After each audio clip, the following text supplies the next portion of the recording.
Assalamualaikum warahmatullahi wabarakatuh. Back to my channel Mami Jo. Mami Jo hari ini sedang di rumah seorang teman, Bunda Welmi. Silakan perkenalkan diri, Bunda Welmi. Halo, assalamualaikum. Bunda Welmi ini adalah salah satu perawat di Puskesmas Sidomulyo, ya Bunda ya. Jadi hari ini kita akan bercerita tentang perjalanan Bunda Welmi merawat suaminya yang sakit gagal ginjal 6 tahun yang lalu. Jadi Bunda Welmi ini merawat suaminya yang saat itu dalam keadaan sakit, dan saat itu sekitar 10 tahunan ya, ayahnya Danin sakit gagal ginjal. Mungkin bisa sharing-sharing dengan saya gitu, mana tahu ini bisa menginspirasi banyak ibu-ibu di rumah yang mungkin suaminya juga lagi sakit untuk melewati cobaan yang mungkin sangat berat. Gimana Bunda Welmi? Iya, makasih Bunda Fazer. Mungkin kalau gagal ginjal sih sudah banyak ya, Bunda ya. Penyebabnya ya banyak juga, dari hipertensi, diabetes, terus pola hidup yang mungkin tidak sehat, Yang salah ya. yang salah. Dan tapi di luar semua itu, kalau itu datangnya ke kita ya kita harus menerima dengan sabar, berusaha, dan apapun itu harus kita, kalau dari segi kesehatan kan kita jalani apa yang dianjurkan dokter gitu kan. Karena banyak juga pasien-pasien gagal ginjal itu biasanya cari pengobatan alternatif. Nah, kebanyakan yang jadi ayah Danin itu almarhum itu 10 tahun sama saya. Memang selama sama saya, karena kebetulan saya orang kesehatan, jadi memang tidak ada yang selama saya merawat tidak ada yang ke alternatif. Oh gitu. Karena apa? Jadi Karena medis ya. Ya, dalam artian begini, karena dari alternatif itu mungkin awalnya memang menyembuhkan dari segi psikologis, tapi ujung-ujungnya nanti drop gitu kan. Jadi saya melihat selama almarhum itu cuci darah dan menemui banyak teman-teman seperti itu, karena pengen sehat, pengen langsung sembuh gitu kan. Tapi karena yang namanya cuci darah itu kan, kalau udah cuci darah berarti gagal ginjalnya udah terminal. Dan satu-satunya adalah caranya cuci darah atau transfusi donor ginjal, transplantasi ginjal gitu kan. Tapi kebanyakan kita kan untuk mencari donor ginjal itu kan susah. Dan akhirnya kita harus mengikuti yang namanya cuci darah. Cuci darah itu ada yang menggunakan mesin, ada juga yang melalui cairan aja. Oh gitu. Kita alirkan cairannya, kita bisa kerjakan di rumah sendiri. Oh gitu. Jadi kalau yang Papa Danin lakukan itu ke rumah sakit. ke rumah sakit. Menggunakan mesin. Pakai mesin. Jadi sebenarnya kita bersyukur karena kita sekarang ini kencing itu kita tidak bayar.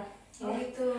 Tapi kalau orang gagal ginjal satu kali kencing itu berapa bayarnya, jutaan ya. Saya kurang update sekarang berapa, karena udah lama. Jadi mereka sebenarnya cuci darah itu mengeluarkan racun. Kita kencing itu kan mengeluarkan racun. Iya betul. Jadi kalau untuk perawatan pasien dengan gagal ginjal, keluarga dengan gagal ginjal, pertamanya itu kesabaran, kemudian dukungan keluarga. Karena kalau tanpa dukungan keluarga itu susah. Pasien-pasien gagal ginjal itu secara otomatis pasti berpengaruh dari semua segi kehidupan dia. Oh gitu. Dari fisiknya, psikologisnya, ekonominya, sosialnya, semuanya berpengaruh.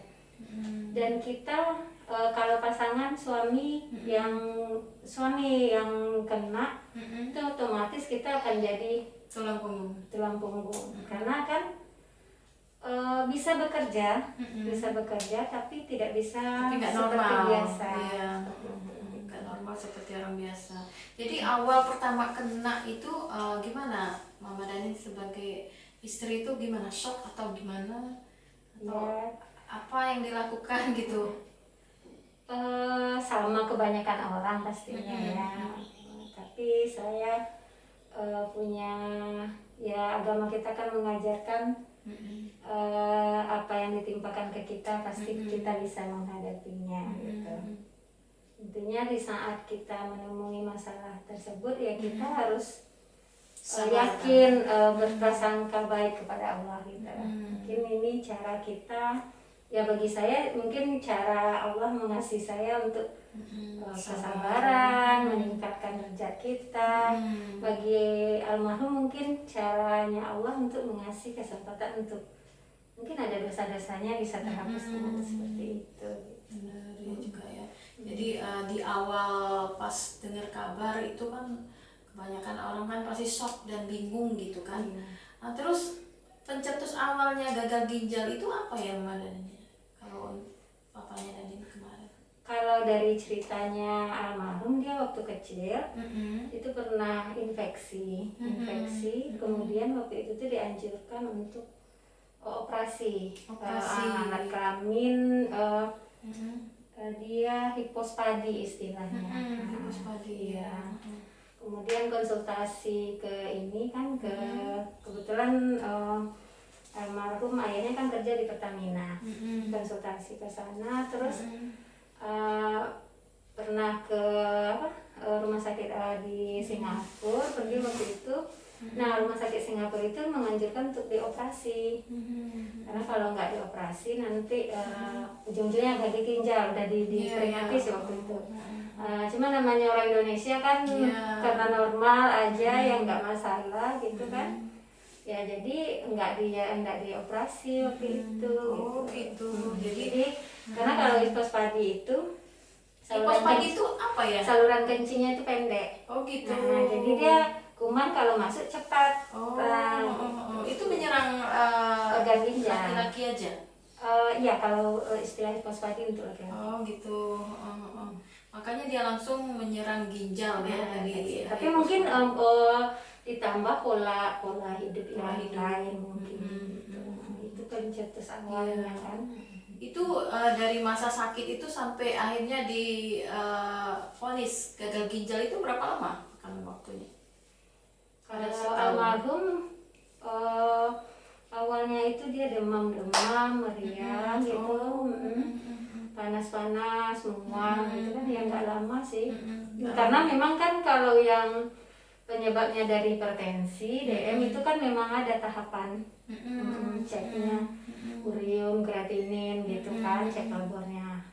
Kan di maintain terus karena kan efek dari tensi sama gula darahnya. Tapi kalau almarhum karena nggak ada gejala itu ya nggak ada gitu, jadi tiba-tiba dicek naik urium, kreatinin seperti itu. Iya, berarti menjalani cuci darah itu cukup lama juga ya, 10 tahun? Iya, 10 tahun. Di vonis ya? Iya. Kami awalnya dulu waktu saya belum PNS itu waktu itu di Walbros. Kemudian setelah saya PNS di tanggung BPJS, kita ke rumah sakit umum. Cuci darah itu sebaiknya 3 kali seminggu. Jadi kalau ada keluarga kita yang kena gagal ginjal, lebih sering cuci darah itu lebih bagus. Gitu. Karena kan lebih sering dikeluarkan racunnya gitu. Ada orang yang senang pengalaman teman-teman yang sebelumnya yang sama-sama. Mereka berpikiran bahwa sering cuci darah itu tambah parah. Padahal dengan sering cuci darah, racunnya lebih cepat sering dikeluarkan gitu. Jadi kondisi keluarga pasien itu lebih bagus kalau 3 kali seminggu gitu. Dibandingkan 2 kali seminggu. Iya, itu kalau seandainya nih tidak cuci darah, mungkin lagi kondisinya kurang fit atau gimana itu gimana kira-kira dampak ke tubuhnya? Otomatis kan penumpukan racun. Kalau udah penumpukan racun, biasanya itu lemas, mual, kemudian bisa sesak napas. Gitu. Karena kan racun. Jadi wajib ya memang ya cuci darah itu ya. Sama kayak kita kan cuci kencing aja berapa kali sehari gitu ya. Benar. Nah ini 3 kali seminggu, bayangkan gitu. 3 kali seminggu ya. Jadi memang udah numpuk toksin-toksin di dalam tubuh itu dan harus dikeluarkan ya. Kadang ada pasien yang nggak mau, kadang udah bosan gitu kan. Sebenarnya ya itu dukungan dari keluarga sih. Kalau almarhum merasa karena BPJS cuma 2 kali kan, ya kadang-kadang kalau memang rasanya karena dia udah 10 tahun dan 6 tahun, jadi itu dia udah tahu diri sendiri gitu. Udah tahu diri sendiri. Kapan saatnya harus cuci darah? Kayaknya ini perlu cuci darah, kadang ekstra di awal bros gitu kan. Jadi seperti itu. Dan intinya kalau pasien cuci darah, kalau sekarang kita kan nggak dibatasi minum, malah disuruh banyak minum. Oh gitu. Nah kalau pasien cuci darah kan nggak boleh banyak minum, banyak pantangan, nggak boleh tinggi kalium segala macam. Nah itu. Nah jadi kalau pasien cuci darah, kalau dia bisa lah jaga itu dan rutin cuci darah, alhamdulillah bisa live lah, bisa survive lah gitu. Iya, bisa lama juga ya. Karena almarhum alhamdulillah dia bisa survive, bisa bawa mobil, bawa kemana-mana. Selama 10 tahun itu? Iya. Iya, karena kan kata orang ya kalau udah cuci darah tuh kayaknya kemungkinan hidupnya tuh sangat kecil gitu kan. Iya. Tapi nggak juga ya. Tergantung dari cara mereka perawatannya sih. Kalau dia kalau dia cuci darah otomatis tuh udah down, udah lemah, ya ngapa-ngapa nggak mau, ya udah mati aja. Padahal kan kita belum tahu juga gitu kan, harus meninggal langsung kan nggak tahu gitu kan. Tapi kalau selagi kita pantangannya dijaga, obatnya diminum, rutin cuci darah dan dukungan keluarga tinggi ya banyak di Jakarta. Kalau di sini kan almarhum memang yang lama tuh, yang paling lama itu. Kalau di Jakarta ada yang udah sampai 25 tahun. Oh ya? Mereka bisa pergi cuci darah pakai bus kota, bisa. Bisa, itu tergantung ini kita. Iya, tergantung ya. Adik saya juga sih sebenarnya gagal ginjal di Jakarta. Iya. Alhamdulillah masih bertahan sampai sekarang. Terus pas masa-masa terakhir papadan itu ibaratnya memang sudah nggak kuat atau gimana gitu pas akhir-akhir di 10 tahun terakhir itu? Iya ya, memang udah sering sih ini sebelum mau ini kan menjelang meninggal itu dia selalu bilang ini udah capek gitu ya.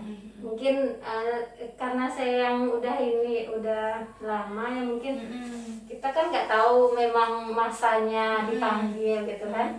Jadi udah capek, udah ini gitu kan, kayaknya nggak lama ya gitu kan. Jadi saya selalu support aja. Iya, saya bilangnya realita aja, ya capek lah bang, bilang gitu kan. Karena orang-orang yang baru aja yang setahun 2 tahun, mereka lebih lemah dari suami gitu kan, dari almarhum gitu. Apalagi beliau yang udah 8 tahun, 9 tahun, 10 tahun gitu kan. Ya wajar, saya mikirnya ke situ karena kan kita kan nggak tahu gitu kan. Dan cuci darah ini efeknya juga kan pakai ini. Kalau lagi cuci darah itu kan pakai pengencer darah. Oh, pakai pengencer darah. Itu fungsinya untuk apa, Mama? Supaya saat cuci darah itu tuh darahnya nggak kental. Jadi untuk mengencerkan. Jadi kan masuk mesin itu cuci darah itu. Jadi efeknya itu juga lambung dia kan ini suka berdarah gitu. Ada tuh efeknya ke sana memang efek gitu. itu. Jadi belakangan dia sering ini ngeluh ya mungkin. BAB berdarah karena itu gitu kan. Itu efeknya lah gitu kan. Jadi sering juga bolak-balik rumah sakit itu gitu kan. Dan yang terakhir itu tuh ya meninggalnya kan di Bukit Tinggi, rumah sakit Amerika. Waktu itu kami ya jalani ada pertemuan bisnis lah waktu itu. Di situ. Gitu kan. Jadi ya mungkin udah capek juga gitu kan. Tapi kondisi dia pas terakhir itu apakah masih survive atau memang sudah udahlah terserah gitu atau enggak, dia masih survive, masih semangat, masih semangat, ya. Cuman tubuh itu yang nggak kompromi lagi gitu kan, namanya udah ini saya pun punya doa kalau seandainya emang mau dipanggil ya dipanggil langsung, nggak pakai dirawat-rawat lagi karena kasihan kan bolak-balik rumah sakit. Jadi waktu itu sesak jadi biasanya sakit seperti itu kami kan ke rumah sakit minta ekstra cuci gitu, kita bayar sendiri gitu. Nah, di sana karena rumah sakit pemerintah mereka suruh tunggu kita untuk jadwal cucinya karena kan hari Senin nih, hari itu tuh hari Sabtu. Hari Sabtu. Nah, karena memang almarhum kan Senin Kamis cucinya. Senin Kamis, ya. Jadi minta hari Sabtu. Waktu itu di rumah sakit. Ya almarhum itu memang sesaknya kayak orang biasa aja, tapi dia udah tahu nih badannya nih butuh nih dicuci gitu kan. Masuk ke UGD ya biasa-biasa aja, jadi orang perawatnya juga nggak terlalu ini, cuma agak sesak memang. Jadi mereka nggak terlalu ini. Saya udah kasih tahu juga pasiennya udah masuk 10 tahun cuci darah gitu kan. Biasa kita exam, mereka nggak mau karena ya itu di UGD itu nggak sampai apa ya 2 jam lah. 2 jam. 2 jam. Jadi di situ sesak. Di situ waktu itu perawatnya dokternya nggak cuma tensi aja, tensi ya normal karena kan memang dia normal gitu udah memang ini ya. Tapi waktu itu nggak ada di EKG gitu. Di sholat maghrib dia sempat sholat karena sempat sholat juga masih ya? Sholat tayamum gitu kan. Sholat habis itu masih nunggu nggak sampai sesak lah kan, sesak habis itu ya nggak tahan karena udah sesak udah apa baru perawatnya datang dokternya gitu kan, mau kasih infus apa segala macam. Akhirnya nggak sampai gitu kan. Udah duduk kan, sesak habis itu. Jadi masih komunikasi sebenarnya ya? Masih. Jadi bukan yang sampai dia jadi udah nggak sadar. Karena udah nggak sadar, karena saya perawat ya kan, karena nggak bernafas ya saya langsung ini. Karena perawatnya nggak ada yang lakuin, saya RJP gitu kan, bantu pijat gitu kan, pijat dada gitu kan. Akhir itu baru di EKG, dari EKG baru kelihatan lah grafiknya datar ya, nggak ada lagi gitu kan. Jadi semua itu berlangsung sangat cepat. Waktu di sana itu sangat cepat. Makanya dan itu pun Danin kan ada waktu itu. Danin ikut juga waktu itu. Iya. Jadi dia tahu proses saya yang meninggal tahu. Dia dampingi bapaknya juga ya. Jadi saat itu sangat cepat, ya mungkin ya udah janji juga ya. Jadi makanya saya pun enggak, ya udah mungkin ini sudah ikhlas kali ya. Melepasnya karena udah 10 tahun gitu merawat udah cukup. Bukan karena enggak mau merawat juga lagi, cuma karena ya udah ini jalannya ya udah. Dia juga mungkin udah capek ya kali ya cuci darah terus ya. Kasihan juga ya. Iya. Gitulah guys cerita gimana seorang Wonder Woman Bunda Welmy dia menjalani dan merawat suaminya sendiri selama masa 10 tahun, cukup lama guys. 10 tahun menjawab maksudnya merawat seorang suami yang kena gagal ginjal gitu kan. Gimana kondisinya, gimana saya juga nggak bisa membayangkan, pasti sangat kalau saya mungkin nggak kuat lah. Kalau pasien dengan cuci darah itu kita siap-siap mental sih, karena tiba-tiba drop tuh harus rumah sakit sesak. Jadi kalau pasien cuci darah biasa kalau udah lama selalu sedia oksigen di rumah. Gitu.